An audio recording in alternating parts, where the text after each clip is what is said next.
Chapter 3, Infancy-Physical Development. So in this section, we're going to discuss the overview of physical development, the physical milestones in infancy, physical growth, motor development, perceptual development, and health issues. So let's start with an overview of physical development. Well, physical development is the physical growth from birth to adulthood. It's the development of both gross and fine motor skills, and it's the progress of one's control of the body. Let's look at some of the milestones in infancy. So during this time, there's a lot of things that are happening physically with infants. They're starting to have more refined movements with their arms and their legs, and one of the first things that they learn how to do is hold their head up so that they can start to push up on their tummy and be able to have head control without somebody holding their head at all times. They are also able to push their legs down with their feet on a surface, and they're able to start rolling over from their tummy to their back at about 4 months. They're also able to roll both directions at about 6 months, and they're able to sit without support.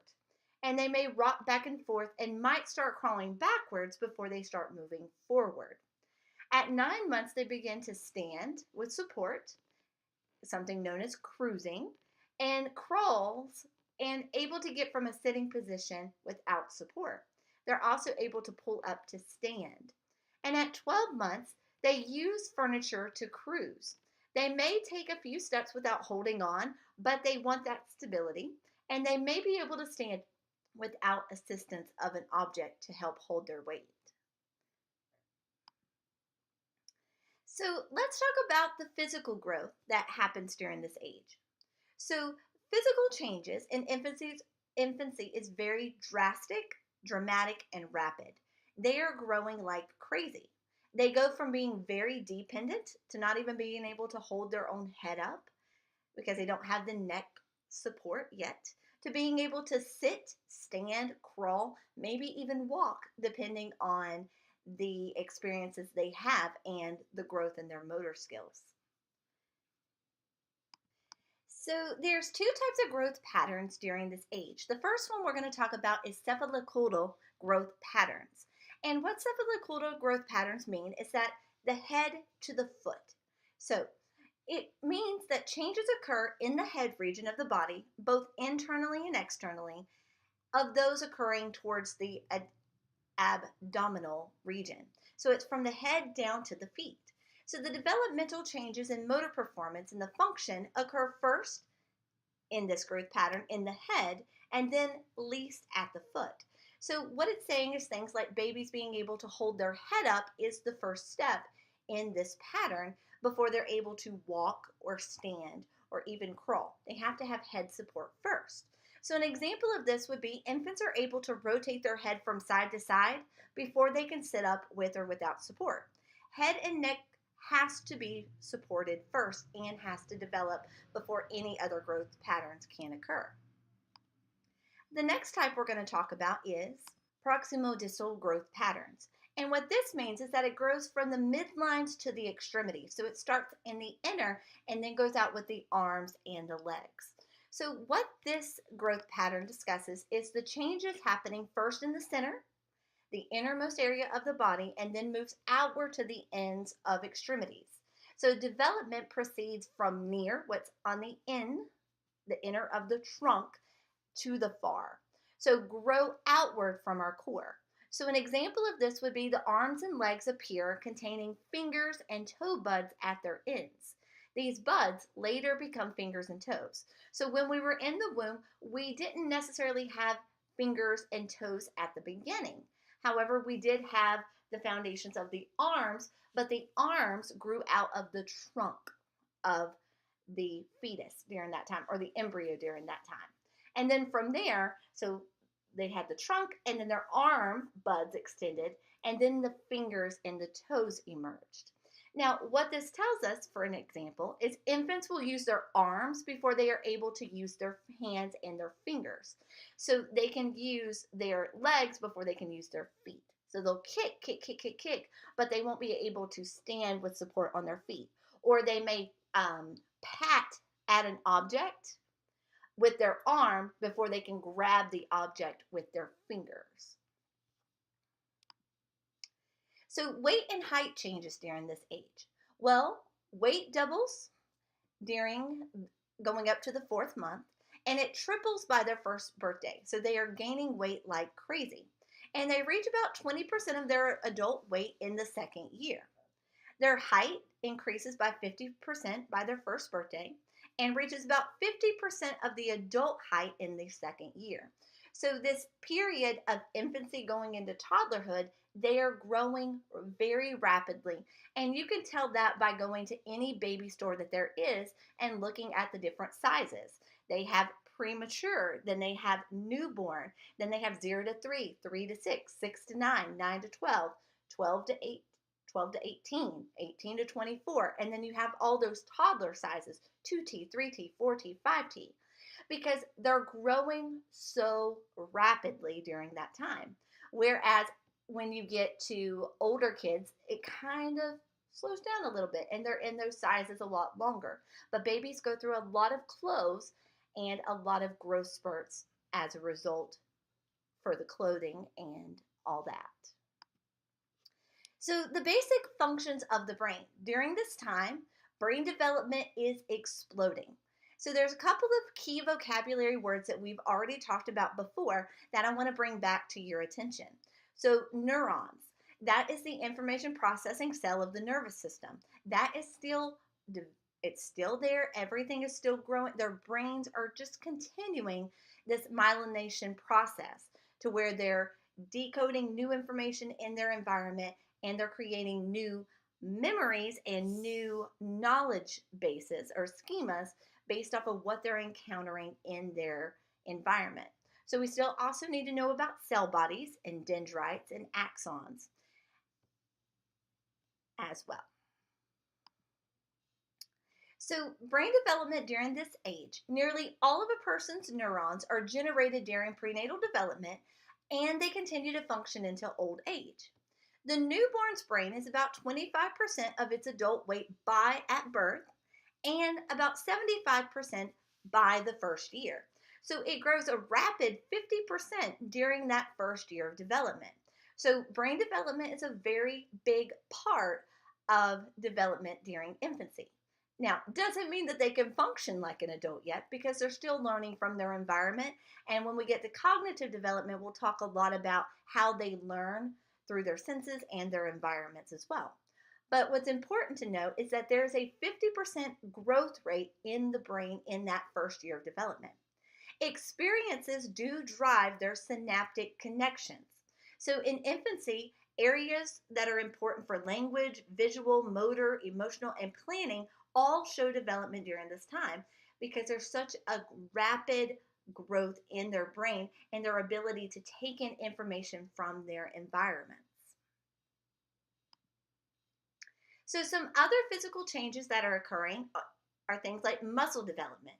Nearly all of a person's muscle fibers are present at birth, but it continues to grow, strengthen, thicken, and band together during infancy and throughout childhood. So that is why things like tummy time is so important during infancy, so that they can develop and grow and stretch and learn how to use those muscles independently on their own. So a lot of babies that have the opportunity to experience being on the floor, problem solving, trying to get to an object that they want, they're going to grow and strengthen these muscles a lot quicker than a baby that is held a lot or is restricted in a playpen or a bouncer. They're able to do a lot more, which strengthens their muscles. So fat development is another change that's occurring, and that's just a layer of fat that develops under the skin, and it helps regulate the body temperature. Now, we talked about in prenatal development with the newborn that babies need to be their body temperature, they can't regulate that themselves. So the importance of swaddling. However, as they get a little bit older and they start developing during infancy, they start to develop that, as we like to call it, baby fat. And it's used for a reason to help them regulate their body temperature. And this continues to develop into toddlerhood and early childhood as well. Now, bone development is another physical change that's occurring. So the cartilage is slowly hardening to bone in the center core. So when they were first coming out of the birthing canal, it had to be soft and malleable so that they could fit through the birthing canal. But now that they are in the world, they are starting to develop, their bones are starting to harden, and they're being able to support, so their neck support, their body, their trunk, they're able to become more independent. The outer ends are also hardening to bone near birth, and the rest of the cartilage turns to bone slowly, and when complete, it finishes the growth of the skeleton. And that's still going on throughout adolescence as well, because we don't typically reach our full growth until we are late into adolescence. So this cartilage is still developing and hardening over that time. That's why we grow and get bigger and have those growth spurts throughout those ages. So now what we're going to do is we're going to pause and process what we have talked about so far in regard to the physical changes in infancy. So go back and review the slides as needed to answer these 4 questions. So motor development. Motor development is primarily focused into fine and gross motor skills. And we're going to talk about those a lot throughout this course in regard to physical development. So fine motor skills, think of fine as like really small. And fine motor skills are the coordination of the small muscles in movement. And it's usually synchronous with your hands and your fingers and with your eyes. But it can also be with your toes as well. So fine motor skills with your hands and your feet, your toes. Now, gross motor skills, on the other hand, are your larger movements that make babies being able to move with their arms, their legs, their feet, the entire body. So there is a big change and refinement in the motor skills, and it's all based off of maturity and the structures of the nerves and the muscles. So as they're starting to build that muscle growth, and nerves are starting the development, all these things that are happening inside the body mature, they're able to fine-tune motor skills. So they go from being very dependent, not being able to lift their head up, to being able to get into a tripod position, to crawling, to walking. All these different milestones that they take is all based off of the maturity of their muscle development and their nervous system and all those things in place that help us to be able to do the things we do.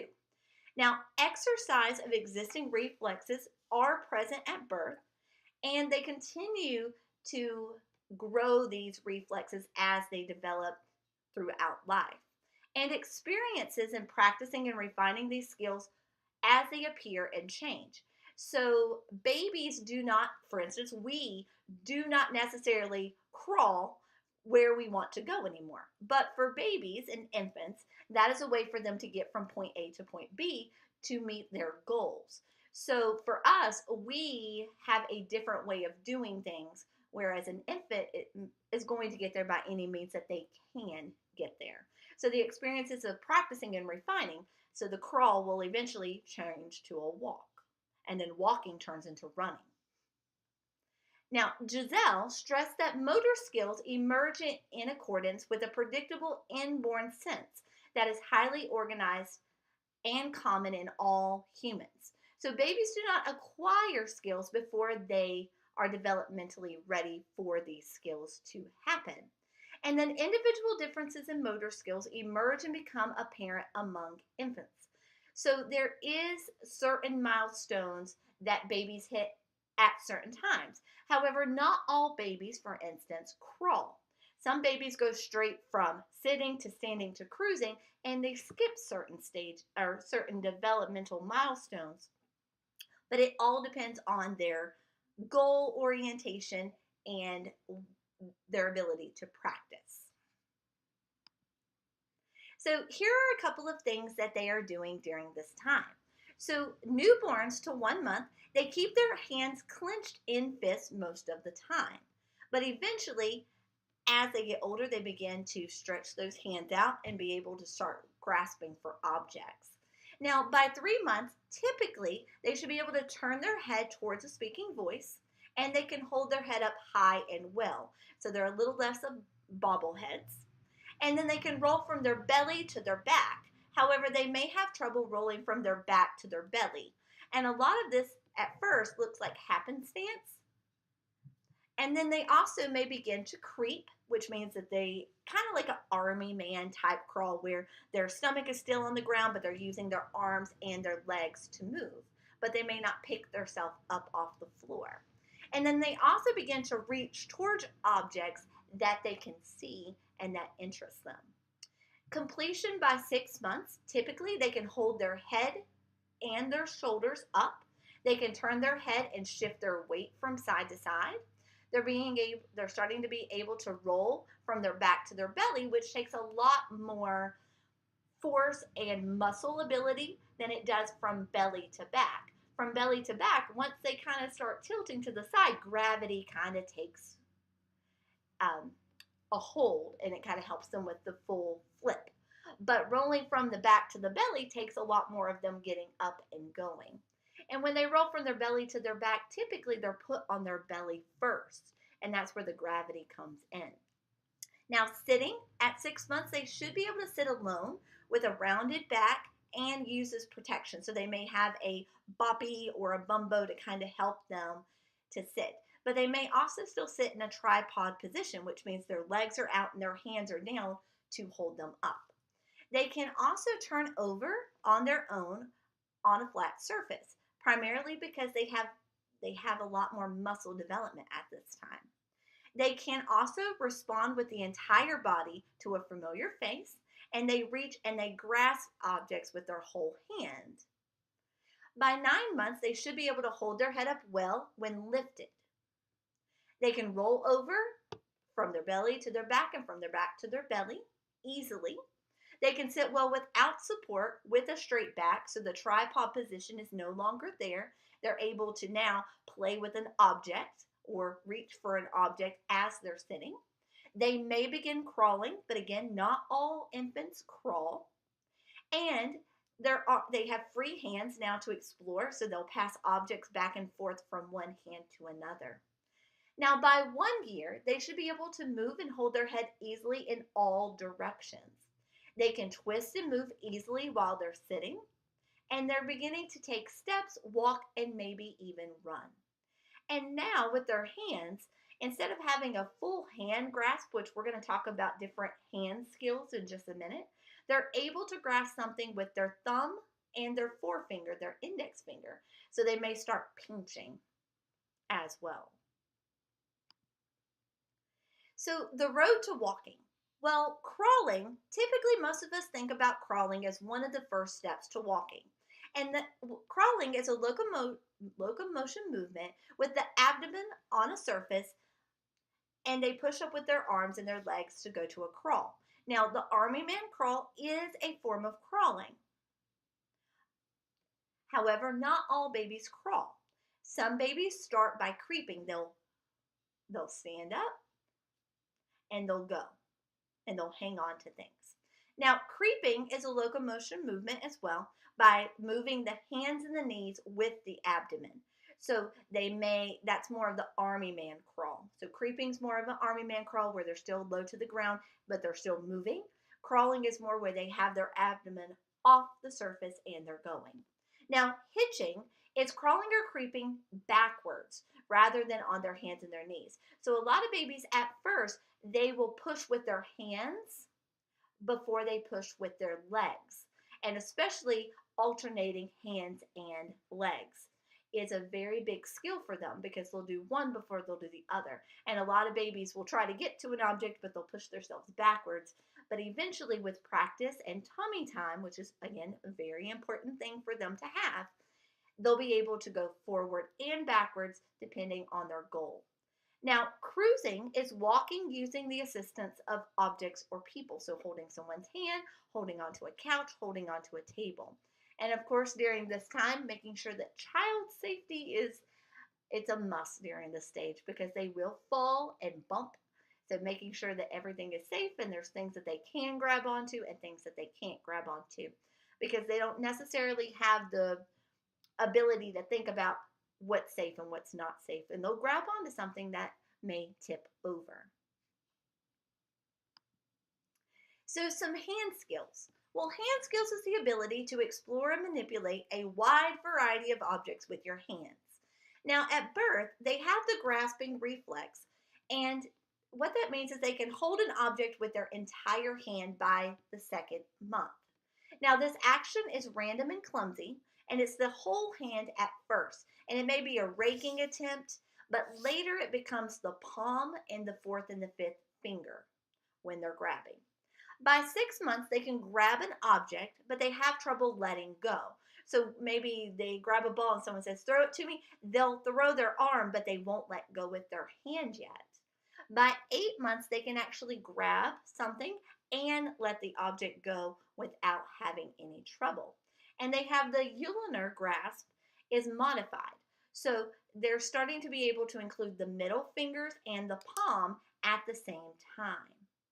Later, it's refined to include the index finger and the side of the palm, which is known as the radial grasp. From 12 to 14 months, they're continuing to refine their hand skills, and now they're including the thumb and the forefinger, and they're developing something known as the pincher grasp, which will become their primary method of picking up objects because they can use their fingers. So at first it's very palm oriented, and then fingers become involved, but at first it's all the fingers, and then it's just a couple of the fingers that they need for that particular object that they're trying to pick up. And as you can see down here at the bottom, it kind of shows you what these look like to kind of get an idea. But it becomes more fine-tuned and refined as they go from whole to individual fingers. So what we're going to do now is we are going to pause and process what we have covered so far. So go back and review as needed to answer these questions.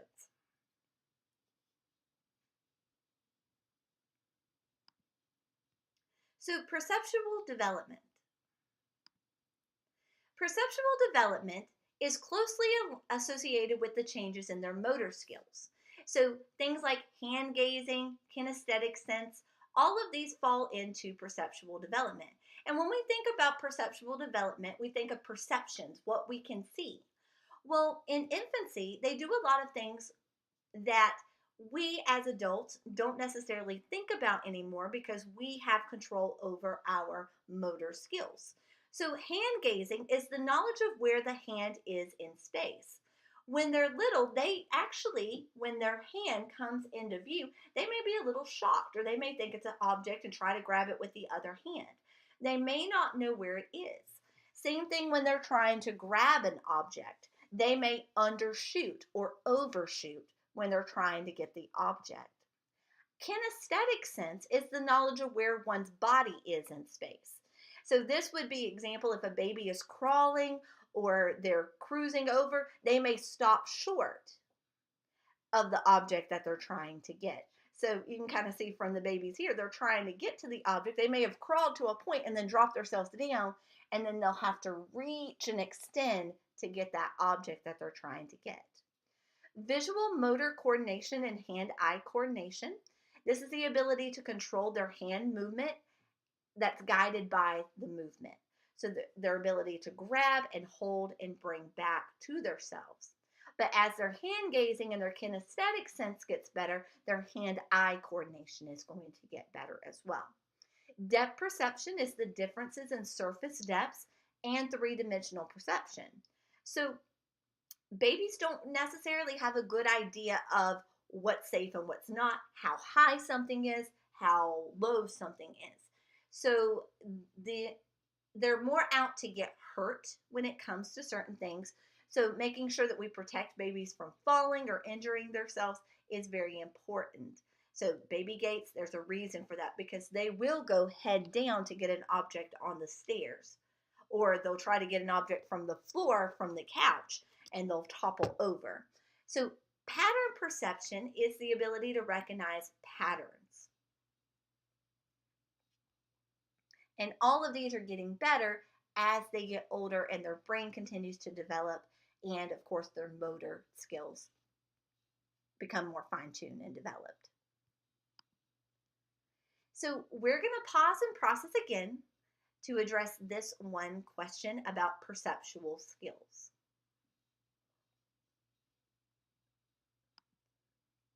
So, health issues in infancy. Well, one of the biggest health issues in infancy is whether to breastfeed or bottle feed. Well, breastfeeding is considered the more natural way of nutrition for an infant. However, it doesn't work for everyone. There may be medical issues, there may be time issues, work issues that cause some issues to occur. Now, breastfeeding is a completely different experience for the mother and the baby because it does form bonds and attachments, and it has many advantages and benefits for the mother and the baby, such as health, and it helps with the development of the brain, even with immunity. There's so many different things. It's also cheaper than feeding formula, and it's readily available for the infant if the mother is there to feed, or it could be an inconvenience or kind of hard because the mother may not be able to go to work because she has to breastfeed or she has to pump. There's a lot of things involved with that. But breast milk can prevent against things like ear infections, food sensitivity, diarrhea, colic. There's a lot of things that can be very beneficial. But there's also some negatives to it as well. Also, the stigma around it. In the US, breastfeeding is kind of frowned upon depending on your background. And a lot of women have to go to nursing rooms if there is a nursing room, whereas in other countries, especially European countries, women just breastfeed out in the open and it's not a problem at all. So there's a big stigma around it, even though it is the natural way of feeding a baby and all the benefits. So, bottle feeding. Well, if there's not enough milk production when breastfeeding, sometimes you do have to supplement with formula feeding. And there's some pros and cons to this as well. With breastfeeding, primarily the mother would be the one feeding. However, with bottle feeding or even pumping and then feeding, that gives the baby a chance to bond with other people. Bottle feeding also helps with control and tracking the number of ounces a baby is drinking to make sure that the baby's getting enough food and gaining the proper amount of weight based off of the food intake. Breastfeeding doesn't necessarily allow for that because you don't know until the baby is done and ready to quit eating. The mom also doesn't have to worry about dieting during bottle feeding, whereas breastfeeding, whatever goes into the mom's body goes to the baby. And formula fed babies usually eat less frequently than breastfed babies because there is a lot of extra things in baby formula that is not part of breast milk. So another thing about breastfeeding is you may have to take a certain supplement if you're not getting the right nutrients into your body, whereas formula already has those things embedded in it. But there's also some sensitivities that babies may have. Because there's all different types of baby formula. You got soy formula. It just all depends. But again, it all depends on the mother and the baby in meeting their needs.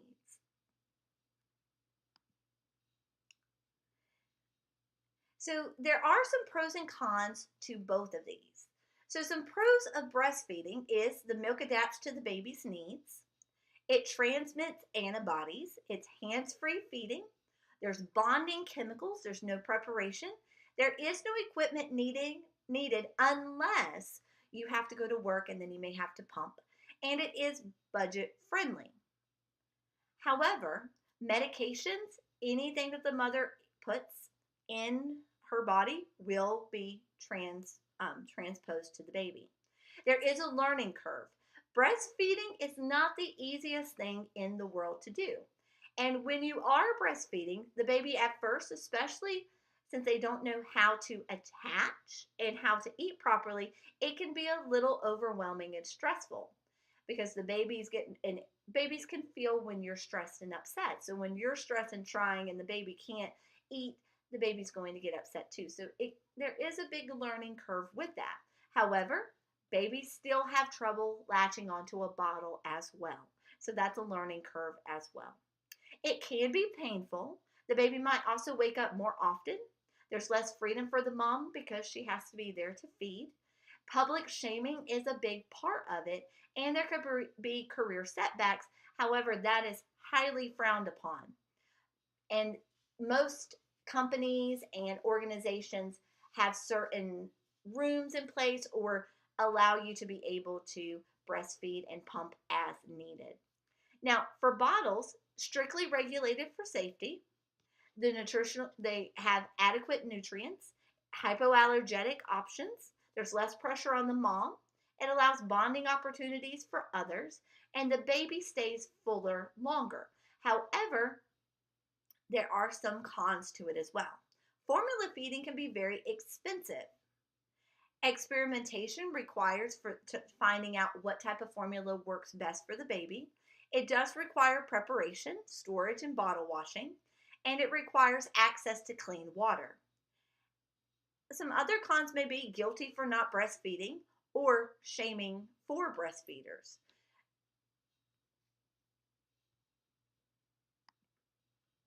So the nutritional needs for babies.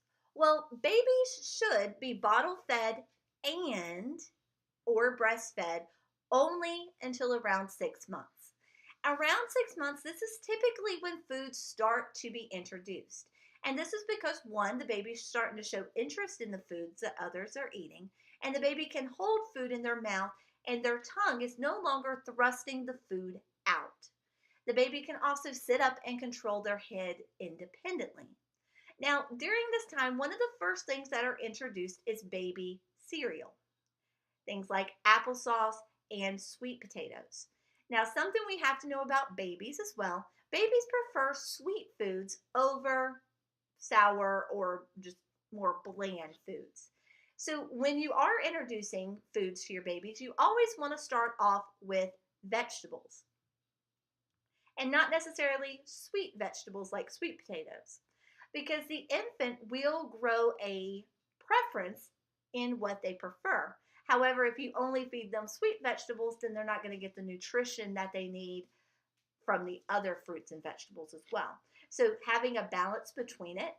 Also making sure that you're not introducing too many foods too quickly, because a baby can be allergic to certain foods.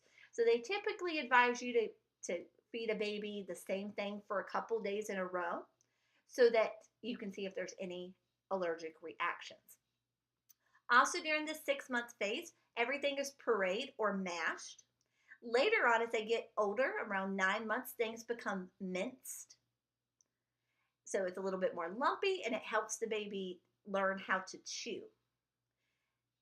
And then as they get a little bit older, around 1 year, food becomes chopped because now they have teeth, they're able to hold it and pick it up themselves, and they're able to mash with their teeth. So some safety concerns. Childproofing is a very big deal during infancy. So at the beginning, infants are pretty stationary, but they quickly become more independent and want to explore their environment. So making sure that things are very, very safe is very important. So here are some pictures that show you some things that you should do depending on what room of the house that you're in. So things like putting a lock on the garbage so the baby doesn't get in there and get into food or chemicals or whatever it may be. Cooking on the back burner so that the baby doesn't grab the objects and dump things on. Also making sure that knobs are covered if needed. Keeping dishware and glasses out of the reach because they're going to grab and pull on things. Tablecloths are probably one of the most dangerous things for an infant because they will grab it to pull themselves up because they don't realize that it's not stable. In the nursery, making sure not to put things over the baby's crib that can fall on them. Also making sure that the toy boxes that you have are open so that it doesn't pinch their fingers or fall on them. And as soon as the baby is able to stand, making sure to remove mobiles from the crib is very important as well because they will pull. It could become a choking hazard. And also making sure that the crib is away from the windows and away from any curtains because they could accidentally choke themselves. Now, something else that you're going to notice looking at the picture, some of us have seen lots of really cute baby rooms that probably have things like baby bumpers on them so that they don't hit their head or roll from side to side. However, as we should learn, in cribs, we want to have the least amount of objects as possible, especially when they're younger, because if they roll over, they may suffocate. Same thing with those baby bumpers. They can get stuck under it, and as they learn how to stand, they're going to use those bumpers that we see in all those baby packages for bedding, and they can use that to crawl over the top of the crib, which can also be dangerous. So raising the crib and lowering the crib as they learn how to stand is also very important. So here are some things for the bathroom. Some overviews are things like making sure that things are unplugged, making sure that they can't get into the toilet, making sure that medicines are high. Most babies wouldn't be in a garage, but if you have a laundry room, making sure that all of the cleaners are up and that doors are locked properly. And then, of course, if there's any stairs or fireplaces, making sure that those are safe so that the baby cannot be harmed is very, very important. So some other safety concerns are things like safety recalls. There are tons and tons of products out there that are recalled on a daily basis, especially for infants. And a lot of times this is trial and error. They've improved it, but they didn't improve it enough. So making sure that you look for advisories as they come. A lot of times when you get a project or a product, it's going to ask you to register it. So if there's any recalls on it, that they can you could take it back and get your money back, or they'll give you another product that is safer. Also, making sure that car seats, you have the proper car seat, is also very important. And you should never use a used car seat because car seat laws and changes and recall purposes are always changing. So, making sure that you have a new car seat is very important as well. Same thing with cribs. Going to those secondhand stores can be great for financial purposes, but making sure that the equipment that you're buying there is safe. So things like the drop crib should not be there because that has been deemed unsafe and a choking hazard. Making sure that the hardware is good, making sure that the slats are not too far apart. Very important things to make sure that babies are safe. So, promoting wellness, immunizations. We've talked about this a little bit, but immunizations are intended to protect against diseases. And vaccines were created in the first place to stop deaths from diseases. Now, some people are allergic to some of the ingredients, and there is a big debate about vaccines and immunizations causing autism. However, this has not been proven true, and as a result, some diseases are starting to show up in modern society because people are afraid that it causes autism. However, this has not been scientifically proven to be true. Now, talking about vaccines is very, very crucial. And if you're worried for any reason about a child and vaccines, talking to the doctor is very, very important.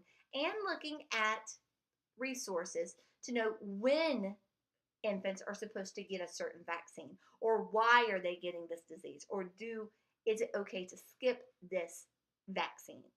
Because if not, all of these old illnesses are going to come back into modern society when in fact those vaccines were used to keep um, measles and the mumps and rubella away from society. So vaccines were intended to cure or help, but a lot of people are starting to say, well, maybe they shouldn't. And again, it's completely up to the parent whether or not to vaccinate or not. So sleep.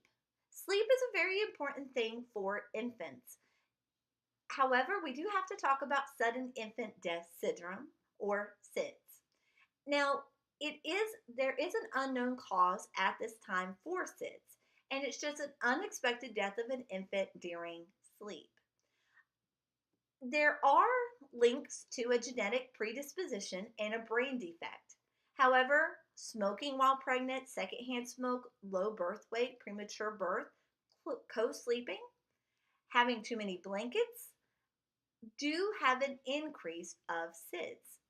Breastfeeding, sleeping in the same parent's bedroom, not in the same bed, sleeping with the fan on, and sleeping on their back, however, do seem to help prevent SIDS. But SIDS, it's unexpected. There's not one cause to it.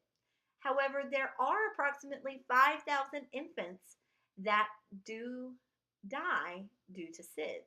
And the peak age of this is from ages 2 to 4 months.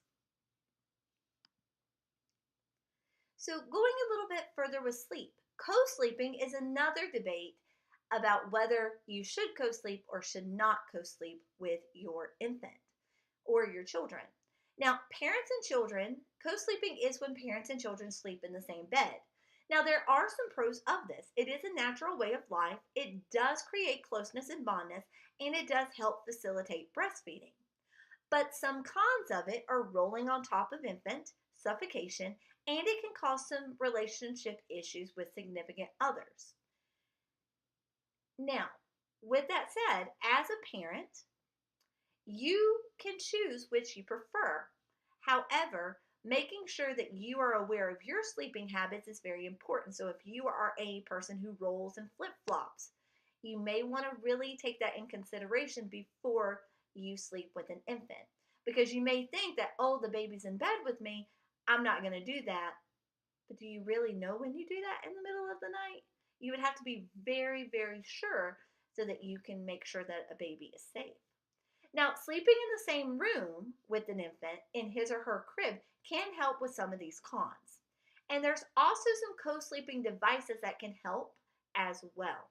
So there are co-sleeping cribs where you can have the baby on the side of the bed or in their own bassinet or in their own swing. But again, there's not a one size fits all answer for this. It's what works best for you and your infant.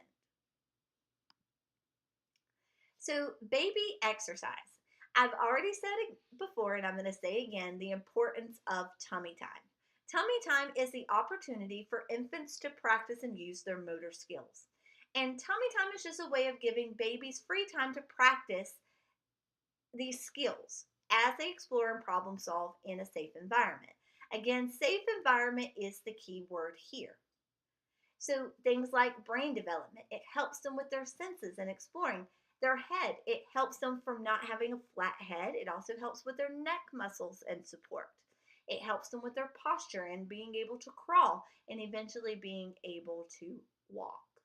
But again, it's all about having a safe environment. So again, we're going to pause and process what we have talked about so far. So go back and review as needed to answer these questions.